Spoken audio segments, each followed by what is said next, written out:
Bonjour et bienvenue sur les vidéos tutoriels Datashop. Dans cette vidéo, je vais vous expliquer comment manipuler les couches de prévision océanographique côtière en utilisant les outils de configuration et d'analyse disponibles sur notre portail data.chom.fr. Prenons par exemple une carte de prévision de vagues que je vais charger à partir du catalogue du CHOM. Ici, dans l'onglet prévision océanographique, je clique sur vagues et j'affiche la hauteur significative et direction de la mer totale. Ensuite, je ferme le catalogue du CHOM pour accéder à ma sélection de données dans laquelle j'y retrouve ma couche de prévision de vagues. Cette couche s'affiche automatiquement à l'échéance temporelle la plus proche de l'heure courante et dans le système horaire de votre ordinateur. Au niveau de cette couche, repérez les trois icônes importantes. Ici, la petite roue crantée permet d'accéder aux paramètres généraux. Vous pouvez ici régler la transparence, par exemple, comme ceci, et également changer la date, l'heure, le système horaire, et lorsque c'est proposé, la profondeur et l'unité. Plaçons-nous par exemple la journée du 29 juin dernier, date intéressante puisqu'une dépression se déplaçait au nord de l'Europe. Cliquez ensuite sur la petite palette de peinture pour accéder aux réglages liés aux palettes de couleurs. Repérez d'ores et déjà la petite case ici à cocher pour afficher au niveau de la carte la palette de couleurs en cours d'utilisation. Utilisez ensuite la liste déroulante pour sélectionner l'une des palettes de couleurs proposées par défaut ou un des modes d'affichage, comme par exemple l'affichage sous forme de flèche colorée ici. Vous pourrez ensuite utiliser le bouton palette automatique pour adapter l'échelle de couleurs aux valeurs min et max de l'emprise géographique visualisée. Si je change d'emprise par exemple,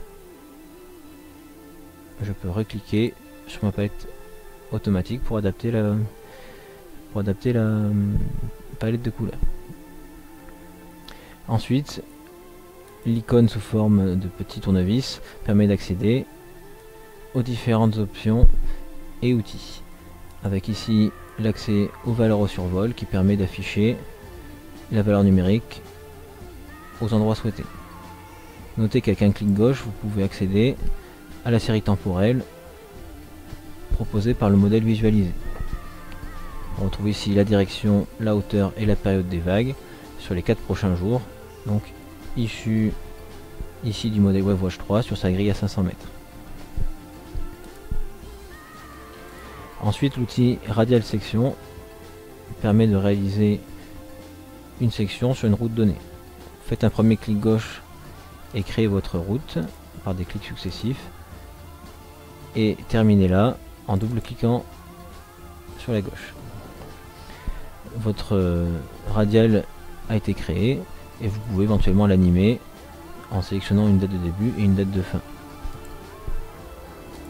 Le troisième bouton permet de télécharger manuellement le modèle affiché avec un clic qui permet de vérifier que c'est bien le modèle que vous souhaitez à la date que vous souhaitez, puis vous le téléchargez sur votre ordinateur. Ceux qui sont intéressés par le téléchargement automatique se reporteront à ma vidéo dédiée au téléchargement. Le dernier bouton est un bouton permettant d'animer les couches de prévision. 3 échéances à 24, 48 et 72 heures sont proposées par défaut, mais vous pouvez simplement cliquer sur animer, sélectionner le modèle que vous souhaitez animer et ensuite régler vous-même la date de début, la date de fin et lancer la génération en cliquant ici sur play. Attention, la génération d'une animation peut prendre plusieurs minutes. Voici ce que ça peut donner ici. Utilisez la console pour régler et lancer la lecture. Vous pouvez également faire pause, avancer pas à pas ou reculer. Utilisez le bouton stop si vous voulez lancer une nouvelle génération.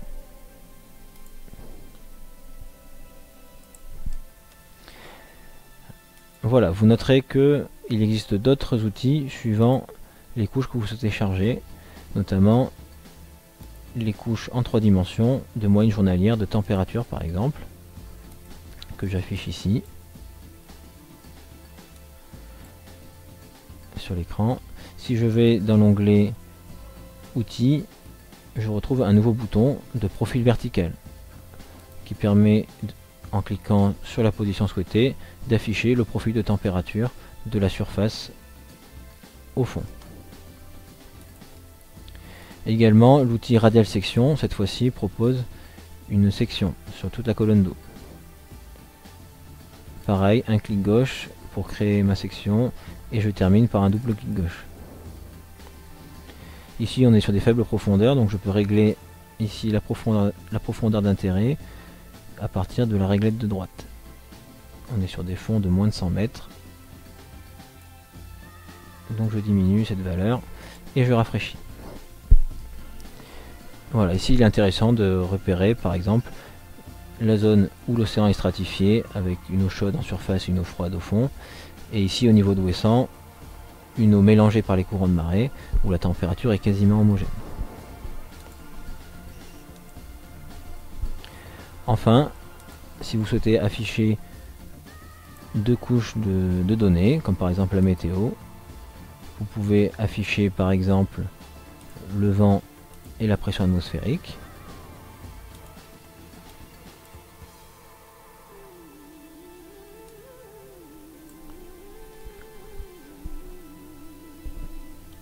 Utilisez la petite flèche ici pour basculer la pression atmosphérique sous le vent et la palette de couleurs pour afficher le vent sous forme de barbules colorées. Voilà, on retrouve ici un exemple d'affichage typique de vent par-dessus la pression. Voilà, vous savez désormais l'essentiel sur l'utilisation et l'analyse des prévisions océanographiques côtières sur notre portail. Je vous souhaite donc une bonne navigation et vous dis à bientôt sur notre portail data.chom.fr.